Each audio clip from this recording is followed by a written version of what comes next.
काश मेरूअ जो संग ॾेई छॾिया त अॼु कन आजा हुजनि। किथे तूं अजायो शक जे गंद में घेरजी त कोन वियो आहीं? थी सघे थो ईअं न बि हुजे।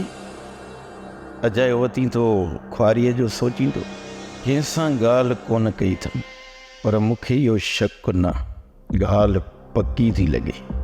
सरफराज़ खान तुंहिंजी बि ग़लती आहे। मिल्कियत फॿाइण जी लालच में हुनजो रिश्तो ई न कई। तुंहिंजी हैसियत मुताबिक़ केतिरा ई रिश्ता आया जेके तूं मोटाए छॾिया। हाणे भोग, नतीजो भोग। तोखे इहो नतीजो भोगणो ई पवंदो आहे।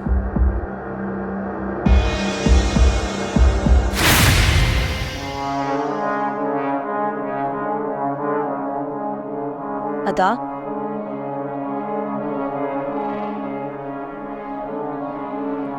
अदा साईं। हाँ, तूं हिते? अदा, हवेली आहे, उताक त न आहे जो मां अची का ग़लती कई हुजे? हा, वाकई मां उताक सम्झी वेठुमि। अदा साईं, सोणीअ जी मदद कर। सोणीअ जी मदद? हा, के सुठी अस्पताल जे लाइ हुनजी मदद कर अदा। सोणीअ खे थियो छा आहे?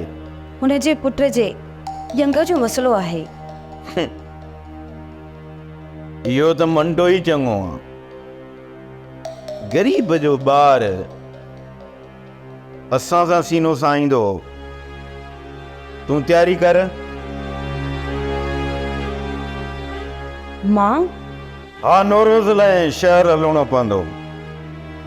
हुनजो रिश्तो तय करणो आहे। मां छा हली कंदसि अदा?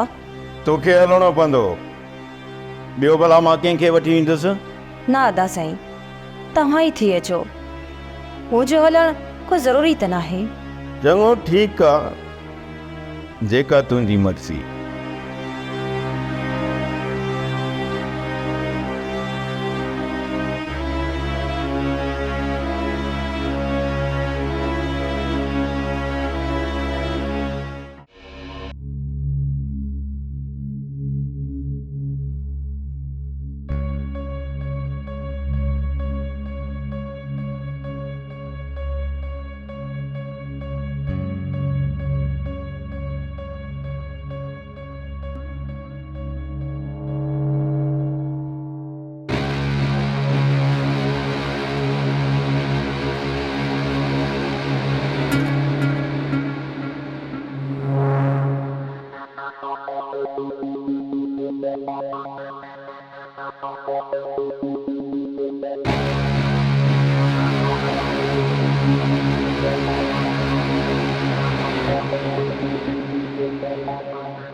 ड्रामा सीरियल चंद्र ग्रहण तमाम एपिसोड्स ॾिसो हाणे HD क्वालिटीअ में।